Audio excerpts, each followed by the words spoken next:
ሰላም ቅዱሳን ጋቢ ጌታሁን ነኝ ከጋይስ ሚኒስትሪ የሚተላለፍላችሁ የመጽሐፍ ቅዱስ የምናጠናበት ፕሮግራማችን ነው። ባለፈው ኤፒሶድ ላይ እንደተመለከታችሁ የዘጸአት መጽሐፍ ማጥናት ጀምረናል። ዛሬ የምንቀጥለው የዘጸአት መጽሐፍ ሁለተኛ ክፍል ጥናት ነው የምንቀጥለው። ባለፈው ጥናታችን ዘጸአት ከምዕራፍ 1 እስከ ምዕራፍ 18 ድረስ ያለውን ክፍል ለመቃኘትና ለመዳሰስ ሞክረናል። እንዲሁም ደግሞ የዘጸአትን መጽሐፍ የተጻፈበትን ዓላማ ዋና ትምህርቱን ለማየት ሞክረናል።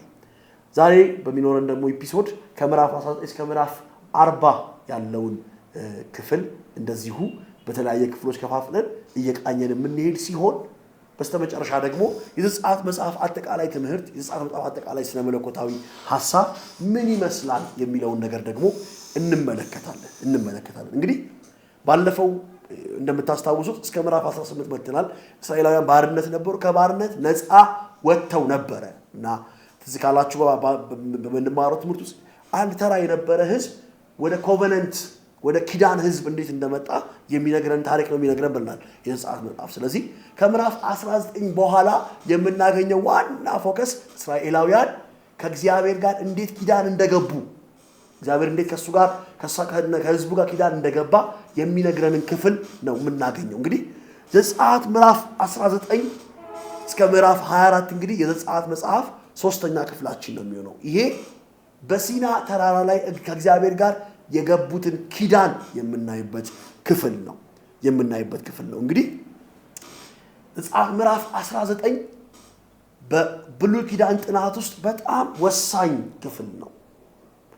በተለይ ዘጸአት ምዕራፍ 19 ቁጥር 4 እስከ 6 ያለው ክፍል ይሄ በመጽሐፍ ቅዱስ አዋቂዎች ዘንድ እንዲሁም ደግሞ መጽሐፍ ቅዱስን በሚያጠኑ ሰዎች ዘንድ የብሉይ ኪዳን ዋና ሴንትራል ቲም ነው ያለ። እግዚአብሔር ህዝቡን ለምን ከግብፅ ምድር አወጣ፣ ለምን እስራኤልን መረጠ የሚለውን ምላሽ የምናገኝበት ክፍል ነው። አነባዋለሁ።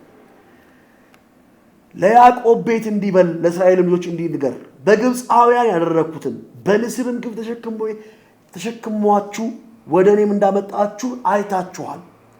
አሁንም ቃሌን በእውነት ብትሰሙ ኪዳኔንም ብትጠብቁ ምድር ሁሉ የእኔ ናትና ከአሕዛብ ሁሉ የተመረጠ ርስት ትሆኑልኛላችሁ። እናንተንም የካህናት መንግስት የተቀደሰ ሕዝብ ትሆኑልኛላችሁ። ለእስራኤል ልጆች የምትነግራቸው ቃል ይሄ ነው። እግዚአብሔር እስራኤልን ለምን መረጠ? እግዚአብሔር እስራኤልን ከግብፅ ምድር ለምን አዳነ ካልን እስራኤል ከአሕዛብ መካከል የተመረጠ ርስቱ እንዲሆንለት ደግሞም የተቀደሰ ሕዝብ እንዲሆንለት የመንግስት ካህናት እንዲሆኑለት ነው። ይህንን ለማድረግ እግዚአብሔር ከህዝቡ ጋር ኪዳን መግባት ነበረበት። ስለዚህ እግዚአብሔር ህዝቡን ሁሉ በሲና ተራራ ላይ አካባቢ እንዲሰፍሩ ካደረገ በኋላ እግዚአብሔር አምላክ ከህዝቡ ጋር በቀጥታ ኪዳንን ሊገባ በሲና ተራራ ላይ ወረደ። እንደምታውቁት በዘፍጥረት መጽሐፍ ላይ እግዚአብሔር አምላክ ኪዳንን የገባው ከአብርሃም ጋር ነበር። ቀጥሎ ያ ኪዳን ከይስሐቅ ጋር ቀጠለ። ቀጥሎ ያ ኪዳን ከያዕቆብ ጋር ቀጠለ። አሁን ሶስት ሰዎች አይደሉም ያሉት። አሁን ያለው ህዝብ ከ2 ሚሊዮን ህዝብ በላይ ነው። ምክንያቱም መጽሐፍ ቅዱስ ሲነግረን 600,000 የሚሆኑ ሰይፍን መምዘዝ የሚችሉ ሰዎች ወጡ ይላል። ስለዚህ እነዚህ ሰይፍን መምዘዝ የሚችሉ ወጣቶች እድሜያቸው ከ18 ዓመት ወይ ከ20 ዓመት እስከ 55 ዓመት የሆናቸው ብቻ ናቸው። እነዚህ ሰዎች ወላጆች አሏቸው። እነዚህ ሰዎች የማግባት ፖቴንሻል ያላቸው ያገቡ ናቸው። እነዚህ ሰዎች ልጆች የወለዱ ስለሆኑ አፕሮክሲሜትሊ ብንቆጥር ከግብፅ ምድር የወጣው የእስራኤል ህዝብ ከ2 ሚሊዮን ህዝብ በላይ ነው የወጣው። ታዲያ ለአንድ ሰው ብቻ እግዚአብሔር ኪዳን ገብቻለሁ ቢል ፌር ላይሆን ይችላል። ስለዚህ እግዚአብሔር ከህዝቡ ጋር ኦፊሻሊ ኪዳንን ሊገባ በሲና ተራራ ላይ ወጣ። እንደምታውቁት እንደምናነበው በተራራው ላይ ሲወጣ ተራራው ላይ የእግዚአብሔር ክብር ተገለጠ። እግዚአብሔር በእሳት በጢስ በመሬት በታላቅ የመሬት መናወጥ በሲና ተራራ ላይ መጣ። እንደዚህም አለው አንድ ሰው ወደ ተራራው እንዳይወጣ፣ ተራራው ቢነካ ይሞታል። ለምን? ተራራው ላይ የእግዚአብሔር ክብር ወርዶበታልና። ምናልባት በዘፍጥረት ጥናታችን ውስጥ እንደዚህ አይነት እግዚአብሔርን የክብር መገለጥ አንመለከትም። በዘጸአት ላይ ግን እግዚአብሔር ለመረጠው ህዝብ ክብሩን ኃይሉን ማሳየት ስለፈለገ በሲና ተራራ ላይ ወረደ። ከዛ በኋላም እንደምታውቁት ህዝቡ እግዚአብሔር አይናገረን ሙሴ አንተ ተናገረን ሂድና እኛን ወክለህ ከእግዚአብሔር ጋር ተነጋገር እንዳለው እንመለከታለን።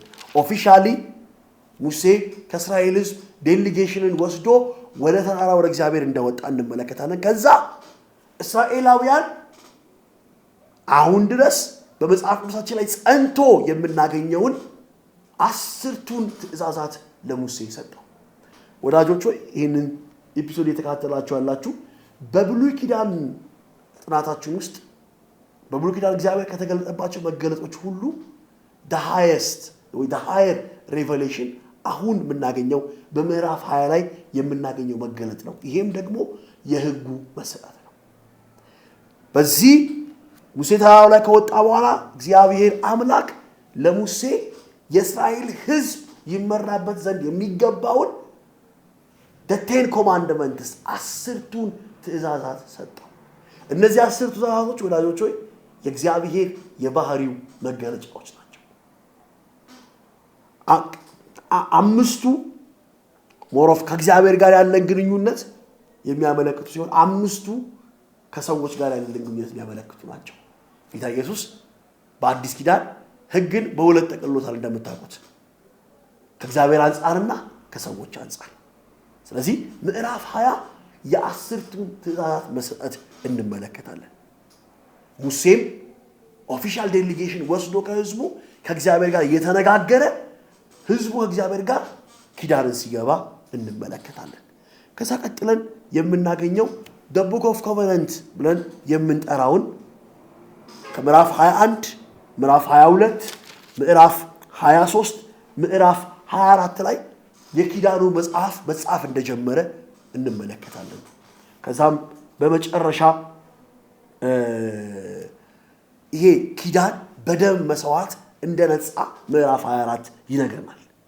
70 ሽማግሌዎች ከሙሴ ጋር አብረውት እንደወጡ ወደ ተራራ እንዲሁም ደግሞ አሮን ናዳብና አብዱ አብረው ወጥተው ከእግዚአብሔር ጋር ኪዳኑን እንደገቡ ኪዳኑን እንደፈጸሙ ያንን ደግሞ ለማጽናት አንድ በሬ ተሰውቶ ደሙም ደግሞ በሕዝቡ ላይ በኪዳኑ መጽሐፍ ላይና በሕዝቡ ላይ እንደተረጨ የኪዳኑን መጽሐፍ ለሕዝቡ እንደተነበበላቸው ሶስተኛው የመጽሐፉ ክፍል ይነግረናል። ይሄን ይነግረናል።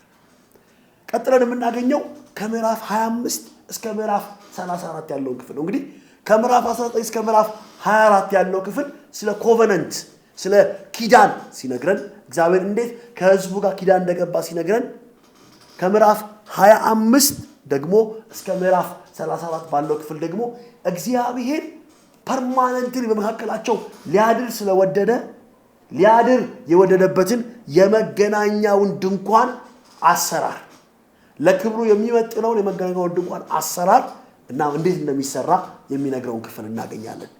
ከዛ በኋላ ከምዕራፍ 25 ጀምረን ስናነብ እግዚአብሔር አምላክ ግልጽ የሆነ እሱን ሰዎች እንዴት ሊያመልኩት እንደሚችሉ ፓተርን ሲያስቀምጥ ትመለከታላችሁ። ያም ብቻ አይደለም፣ የመገናኛውን ድንኳን አሰራር፣ የታቦቱን አሰራር እግዚአብሔር አምላክ ለሙሴ ግልጽ የሆነ መረጃ ግልጽ የሆነ ነገር ሲሰጠው ትመለከታላችሁ። በጣም ደግሞ ግን የሚያሳዝነው ሙሴ እግዚአብሔር በመካከላቸው ሊያድር የወደደውን ከአምላኩ ጋር እሱ የሚያድርበትን ማደሪያ ለመስራት ከሱ ኢንስትራክሽን ወይ መመሪያ የተቀበለ ባለ በዛ ቅስፈት እስራኤላውያን በእግዚአብሔር ቤት ውስጥ በእግዚአብሔር ፊት ሊደረግ የማይገባን አንድን ነገር አደረጉ። ይሄም ደግሞ ምንድነው? የወርቅ ጥጃ እንደሰሩ እንመለከታለን። የወርቅ ጥጃ እንደሰሩ እንመለከታለን። ይሄ የወርቅ ጥጃ ሕዝቡ እግዚአብሔርን መበደል ለመጀመሪያቸው መነሻ ሐሳብ ነው። ኦፍ ኮርስ ባለፉት ክፍሎች ሕዝቡ ሲያጉረመረም እንመለከታለን። ግን ምን ያህል የእስራኤል ሕዝብ ልበ ደንዳና እንደሆነ የምትመለከቱት አንዱ በዚህ በምዕራፍ 32 ላይ የምናገኘው የእስራኤላውያን ባዕድ አማልክትን የማምለክ ኢንተረስትን እናገኛለን። ሙሴ በመካከላቸው ሊያድር የወደደው እግዚአብሔር ሊያድር በወደደበት ሕዝብ መካከል እንዴት እንደሚያድር በምን እንደሚያድር በምን ላይ ፕሬዘንሱ እንደሚወርድ ሊነጋገር በሄደበት በዛ ቅስፈት ህዝቡ ደግሞ ካዳነው ካስመለጠው አምላክ ደግሞ ሲያፈገፍግ ትመለከታላችሁ። በዚህም ምክንያት የወርቅ ጥጃ እንደሰሩ ሙሴ በተራራው ላይ ያስቱን ትእዛዛት የተጻፉበትን ጽላት ተቀብሎ ከተራራው በሚወርድበት ሰዓት ህዝቡ ደግሞ ጥጃ ሲያመልኩ እንዳገኛቸው ወርውሮ እንደሰበረው ከዛ በኋላ ፈጅቶ እንዳጣቸው የእግዚአብሔር ቁጣ በሱ ላይ እንደነደደ እግዚአብሔርን በዚህ መካከል ብዙ ሰዎችን እንደቀሰፈ እንመለከታለን። ግን ይሄ ብቻ አይደለም። እግዚአብሔር ፈጽሞ ህዝቡን እንዳያጠፋ ሙሴ ደግሞ ለዚሁ አመፀኛ ለሆነ ህዝብ የመማለድን ስራ ሲሰራ በእግዚአብሔር ፊት ቆሞ ለህዝቡ ምህረትን ሲለምን ደግሞ ትመለከታላችሁ። ከዛ በኋላ ይሄ ሙሴ በህዝቡ ገብቶ በእግዚአብሔር ፊት ገብቶ የመማለድን ስራ የማስታረቅን ስራ ከሰራ በኋላ እግዚአብሔር አምላክ ከተመልሶ ወደሱ ኮቨረንቱን እንደገና ሪኒው ሲያደርግ በምዕራፍ 34 ላይ ተመልክተን ወደ ቀጣዩ የአምስተኛው የመጽሐፍ ክፍል እንሄዳለን ማለት ነው። ስለዚህ በአራተኛው ክፍል ታበርናክሉ ወይም ደግሞ ማደሪያው ድንኳንና ታቦቱ እንዴት እንደሚሰራ ምን አይነት ቅርጽ ምን አይነት ዕቃዎች ይወቱ እንደሚገባ እንደነገረው የእስራኤልን አመጽ እንዲሁም ደግሞ የሙሴን ደግሞ ለህዝቡ ያለውን ልብና ጸሎት እንዲሁም እግዚአብሔር ኪዳኑ እንደገና ለማደስ እንደተመለሰ እንመለከታለን። ይህንን ካልን ወደ አምስተኛው የመጽሐፉ ክፍል ስንገባ አምስተኛው የመጽሐፉ ክፍል ከምዕራፍ 35 እስከ ምዕራፍ 40 ያለውን የመጽሐፍ ክፍል ነው የምናገኘው። ይሄ ክፍል በዋናነት የሚነግረን ደግሞ የመገናኛው ድንኳን መሰራት ነው። የመገናኛውን ድንኳን ይሰሩ ዘንድ ሁለት የተመረጡ ወጣቶች ሰዎች እንደነበሩ መጽሐፍ ቅዱሳችን ይነገርናል። እነዚህ ሰዎች እግዚአብሔር እንዳዘዛቸው ባስላኤልና ኤልያብ የተባሉት እነዚህ ወጣቶች ለማደሪያው ድንኳን የሚያስፈልገውን ነገር እግዚአብሔር በሰጣቸው ጥበብ እንደሰሩ ታቦቱን እንደቀረጹ የመገናኛውን ድንኳን እንደሰሩ ከግራር እንጨት እንመለከታለን። እንግዲህ እያንዳንዱ ነገር እንዳንዘረዝር የጥራታችንም ዋና ዓላማ ቤዚክ የሚባሉ ነገሮችን መስጠት ስለሆነ አንመለከተው። እናንተ ግን ሆፕፉሊ መጽሐፉን ስታጠኑት በደንብ እንደምታገኙ አስባለሁኝ። ስለዚህ እግዚአብሔር አምላክ በአራተኛው የመጽሐፉ ክፍል ውስጥ ሙሴ ወደ ተራራ ወጥቶ በተቀበለው መመሪያ መሰረት በመጨረሻው የመጽሐፉ ክፍል ውስጥ ከምዕራፍ 35 እስከ ምዕራፍ 40 ባለው ክፍል ውስጥ እንዲሁ በነገራቸው መሰረት ሲሰሩ ትመለከታላችሁ። ይሄ አምስተኛው የዘጸአት መጽሐፍ ክፍል የሚያበቃው እግዚአብሔር አምላክ የመገናኛውን ድንኳን መሰራት መጠናቀቅ ይነገራል። ይሄም 2 ዓመት እንደፈጀ እስራኤላውያን ከግብጽ ምድር ቀይ ባህርን ከተሻገሩ በኋላ በሲና ተራራ 2 ዓመት ቆይተው ከእግዚአብሔር ጋር እግዚአብሔር በሲና ተራራ ተገልጦ ከነሱ ጋር ኪዳን ገብቶ ለኪዳኑ ደግሞ ምልክት ይሆን ዘንድ ሕጉንና የመቅደስን ስርዓት ወይም ደግሞ ማደሪያውን ድንኳን እንደሰጣቸው እንመለከታለን። ከዛ በኋላ እንደዚህ ይለናል ምዕራፍ 40 ቁጥር 17 እንዲሁም ሆነ በሁለተኛው ዓመት በፊተኛው ወር በመጀመሪያው ቀን ማደሪያው ድንኳን ተተከለ። እግዚአብሔርም እንዳዘዘው ሙሴ ማደሪያውን ተከለ፣ እግሮቹንም አኖረ፣ ሳንቃዎቹንም አቆመ፣ መወርወሪያዎቹንም አደረገባቸው፣ ምሰሶዎችንም አቆመ። ድንኳኑ በማደሪያው ላይ ዘረጋ፣ የድንኳኑ መደረቢያ በላዩ አደረገበት። እግዚአብሔርም ሙሴን እንዳዘዘው ጽላቱን ወስዶ በታቦት ውስጥ አኖረው፣ መሎጊያዎቹንም በታቦት ዘንድ አደረገ። የስርየት መክደኛውንም በታቦቱ ላይ አኖረው፣ ታቦቱንም ወደ ማደሪያው አገባ። የሚሸፍነውን መጋረጃ አድርጎ የምስክሩን ታቦት ሸፈነው። ከዛ በኋላ ቀጥለን ስናነብ እንደዚህ ይለናል ምዕራፍ ቁጥር 34 ላይ ደመናውም ልክ እንዲህ ቁጥር 33 ላይ ለዚህ በማደሪያውና በመሠዊያው ዙሪያ አደባባዩን ተከለ፣ የአደባባዩን ደጃፎች መጋረጃውን ዘረጋ። እንዲሁም ሙሴ ስራውን ፈጸመ። ደመናውም የመገናኛውን ድንኳን ከደነ፣ የእግዚአብሔርም ክብር ማደሪያውን ሞላ። ደመናውም በላዩ ስለነበረ የእግዚአብሔር ክብር ማደሪያው ስለሞላ ሙሴ ወደ መገናኛው ድንኳን ይገባ ዘንድ አልቻለም። ደመናውም ከማደሪያው ላይ በተነሳ ጊዜ የእስራኤል ልጆች መንገዳቸውን ሁሉ ይጓዙ ነበር። ደመናው ባይነሳ እስከሚነሳበት ቀን ድረስ አይጓዙም ነበር። በመንገዳቸው ሁሉ በእስራኤል ቤት ሁሉ ፊት የእግዚአብሔር ደመና በማደሪያው ላይ በቀን ነበር፣ እሳትም በሌሊት በዚያ ነበርና ይላል። እንግዲህ የዘጸአት መጽሐፍ የሚጠቃልለው እግዚአብሔር ባሪያ የነበረውን ሕዝብ ከባርነት ካወጣ በኋላ የኪዳን ሕዝብ አድርጎ በኪዳን ውስጥ ደግሞ አንዱ ኪዳኑ ሕዝቡ እንደሚኖረው ሁሉ ኪዳን የሚገባው አምላክ አብሮ መኖር ስላለበት እግዚአብሔር ለሙሴ ስፔሲፊክ የሆነ ኢንስትራክሽን ሰጥቶት በዛ መሰረት ሙሴ የማደሪያውን ድንኳን እንደሰራ ታቦቱን እንደሰራ ሰብሯቸው የነበሩትን ጽላቶች ድጋሚ ቀርጿቸው በታቦት ውስጥ እንዳስቀመጠ ስራውን ሁሉ በፈጸመ ዘንድ ጊዜ የእግዚአብሔር ፕሬዘንስ በሕዝቡ መካከል እንደወረደ በመገናኛው ድንኳን ላይ እንዳረፈ ይሄም የእግዚአብሔር ፕሬዘንስ በመገናኛው ድንኳን ላይ ማረፉ እግዚአብሔር መካከላቸው ለመኖሩ ማሳያ እንደሆነ ሊመራቸው እንዲንቀሳቀሱ ሲፈልግ እግዚአብሔር ደመናውን ከፍ ያደርገዋል። ደመናው ካልተንቀሳቀሰ አይንቀሳቀሱም፣ ደመናው ከተንቀሳቀሰ ይንቀሳቀሳሉ ብሎ የዘጸአት መጽሐፍ ይጨርሳል ማለት ነው። ስለዚህ የዘጸአት መጽሐፍ አንድ ወጥ የሆነ መስመርና ብጅለት ብለን የምናስብ ከሆነ ባርነት፣ ከዛ ድነት ወይም ደግሞ ነፃ መውጣት፣ ከዛ ኪዳን መግባት፣ ከዛ በኋላ በመካከላቸው መኖር ነው። እግዚአብሔር ሕዝቡ ባሪያ ነበር። ከባርነት እግዚአብሔር አዳነው፣ ነፃ አወጣው። ከዛ ነፃ ላወጣው ሕዝብ እግዚአብሔር ኪዳንን ገባ።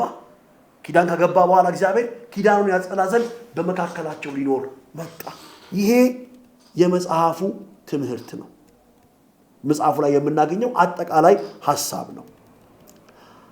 አንድን ሐሳብ እንናገርና ከዛ በኋላ ይህንን መጽሐፍ ጥናታችን እንጠቀላለን።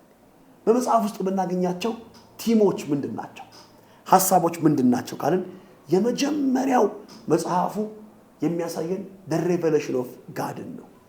የእግዚአብሔርን መገለጥ የሚያሳየን እግዚአብሔር በራሱ የሚኖር አምላክ እንደሆነ ለመኖሩ ማንም እንደማያስፈልገው ሰልፍ ኤግዚስተንት ጋር እንደሆነ ያህዌ የሚለው ስሙን ለሙሴ በመግለጥ እግዚአብሔር እኔ ነኝ ያለና የሚኖር ነኝ በማለት እግዚአብሔር ራሱን እንደገለጠ ይሄ ያለና የሚኖር አምላክ ደግሞ የኪዳን አምላክ እንደሆነ ኪዳንን የሚያስብ አምላክ እንደሆነ ከዛ ባለፈ ደግሞ ይሄ አምላክ በባህሪው ቅዱስ እንደሆነ እንዲሁም ደግሞ ጻድቅ እንደሆነ እንዲሁም ደግሞ አዛኝና ሩሩ እንደሆነ የሚቆጣም አምላክ እንደሆነ ባህሪውን ያስተምራል። እግዚአብሔር እንደሚምር ደግሞም እንደሚቆጣ፣ እግዚአብሔር ጻድቅ ደግሞም ቅዱስ እንደሆነ፣ እግዚአብሔር በባህሪው ከማንም ጋር የማይወዳደር ለመኖሩ አንዳች የማያስፈልገው በራሱ የሚኖር አምላክ እንደሆነ መጀመሪያ ይህ መጽሐፍ ያስተምርናል። ሁለተኛ በዚህ መጽሐፍ ውስጥ የምናገኘው ሐሳብ የመዋጀትንና የማዳንን ስራ ነው። redemption and deliverance እግዚአብሔር አምላክ የሱ የሆነውን ሕዝብ በባርነት የነበረውን ሕዝብ የራሱ ሊያደርግ ወደ ሕዝቡ እንደመጣ ይህንንም ሕዝብ ደግሞ በጸናች ክንዱ እንዳዳነ የተለያዩ መቅሰፍቶችን በማምጣት እግዚአብሔር አምላክ የአማልክት ሁሉ አምላክ እንደሆነ ኃይሉ ከማንም ጋር እንደማይወዳደር ለሕዝቡ ደግሞ ለአሕዛብ ሁሉ እግዚአብሔር እንዳመለከተ ድነት የእግዚአብሔር ሶልሊ ወርክ እንደሆነ ማዳን የእግዚአብሔር ስራ ብቻ እንደሆነ የዘጸአት መጽሐፍ እንዲሁ ይነግረናል። ሌላው የምናገኘው መሪነትን በመጽሐፍ ውስጥ እናገኛለን። መሪዎች ሙሴ ከእግዚአብሔር ጋር የተገናኘ በእግዚአብሔር የተመረጠ መሪ እንደሆነ ከእግዚአብሔር ጋር ቅርብ ቁርኝት ያለው መሪ እንደሆነ ደግሞ ለሕዝቡ የሚራራ መሪ እንደሆነ የመሪነትን ፕሪንሲፕል እንመለከታለን። መሪዎች ከእግዚአብሔር ጋር ቅርብ ግንኙነት ሊኖራቸው እንደሚገባ፣ በእግዚአብሔር የተመረጡ እንዲሆኑ እንደሚገባ፣ ለሚመሩት መንጋ ሊራሩ እንደሚገባ በዚህ መጽሐፍ ላይ እንማራለን። የመጨረሻው የእግዚአብሔርን ሕግ እንመለከታለን። the covenant of God እግዚአብሔር ሕግ ከእግዚአብሔር ጋር ሰዎች የሚኖሩበት እንደሆነ ይህንን መጽሐፉ ያስተምራል። የመጨረሻ ሐሳብ ቶሎ ብዬ ነግሬያችሁ የዛሬውን የዘጸአት መጽሐፍን ጥናት እንጨርሳለን። የመጨረሻ ሐሳባችን የሚሆነው የዘጸአት መጽሐፍ ቴዎሎጂ ምን ይመስላል? የመጀመሪያው የዘጸአት መጽሐፍ ቴዎሎጂ the theology of God ነው። ስለ እግዚአብሔር የሚነግረን ነው። ቅድም ተናግረናል። እግዚአብሔር ሉዓላዊ ነው፣ ሁሉን የሚገዛ ነው፣ በኃይሉ ወደር የለውም። እግዚአብሔር የእስራኤል አምላክ ብቻ ሳይሆን ሁሉን የሚገዛ አምላክ እንደሆነ ይነግረናል መጽሐፍ ቅዱስ እንደሞ ዘጸአት መጽሐፍ። ሁለተኛ ስለ ድነት ይነግረናል። እግዚአብሔር በደም እንደሚያድን በደም እንዳዳነ በፋሲካ ደም እንዳዳነ በኃይሉ እንዳዳነ ማዳን የእግዚአብሔር ሁለት ነገር ውጤት ነው። የእግዚአብሔር ኃይልና የመስዋዕትነት ውጤት እንደሆነ ይነግረናል። ሌላው ስለ ኮቨናንት ቅድም እንደተነጋገርነው እግዚአብሔር የኪዳን አምላክ እንደሆነ እስራኤላውያን ተራ የነበሩ ህዝቦች የኪዳን ህዝብ እንደሆኑ የኪዳን ህዝብ መሆን ብቻ ሳይሆን የንጉስ ካህናትም እንደሆኑ ጭምር ይነግረናል። እንዲሁም የእግዚአብሔር መገኘት በህዝቡ መካከል እንደሚኖር የሚያስረዳን መጽሐፍ ነው። ወዳጆቼ ሆይ ዘጸአት መጽሐፍ ስንጠቀልል እንደዚህ ብለን እንጠቅላል። ዘጸአት ለሁሉም የመጽሐፍ ቅዱስ ክፍሎች መሰረትን የሚጥል መጽሐፍ ነው። የምናመልከው አምላክ እግዚአብሔር ማን እንደሆነ ያወቅንበት ይሄ አምላክ ህዝብን እንደሚፈልግ ከህዝቡ ጋር ኪዳን እንደሚገባ እንዲሁም ደግሞ ባህሪውን የሚገልጡ ህጎች እንደሰጠ እግዚአብሔር ለእስራኤል ህዝብ 10ቱን ትእዛዛት በዘጸአት መጽሐፍ ላይ የሰጣቸው ማስፈራሪያ አድርጎ አይደለም የሰጣቸው እሱን እንዲያውቁት ነው። ስለዚህ አውቀውት እንዲኖሩ ነው። the giving of the law የህጉ መሰረት ለብሉይ ኪዳን አይነተኛ የእግዚአብሔር መገለጥ ነው። ቤንችማርክ ኦፍ the revelation of the Old Testament የሚቀመጠው እዚህ ጋር ነው፣ ህጉ ጋር ነው። የመጨረሻ አምላችሁ ነገር እግዚአብሔር በመረጠው ህዝብ መካከል ደግሞ እንደሚያድር እንደሚኖር የዘጸአት መጽሐፍ ያስተምራል። እግዚአብሔር አምላክ ይባርካችሁ። በቀጣይ የዘሌዋውያን መጽሐፍ ጥናት እንመለከታለን። ጥያቄዎች፣ አስተያየት፣ ሐሳብ ካላችሁ በዚህ ቪዲዮ ስር በመታገኙት የተለያዩ አድራሻዎች መላክ መጠየቅ ትችላላችሁ። እግዚአብሔር አምላክ ይባርካችሁ።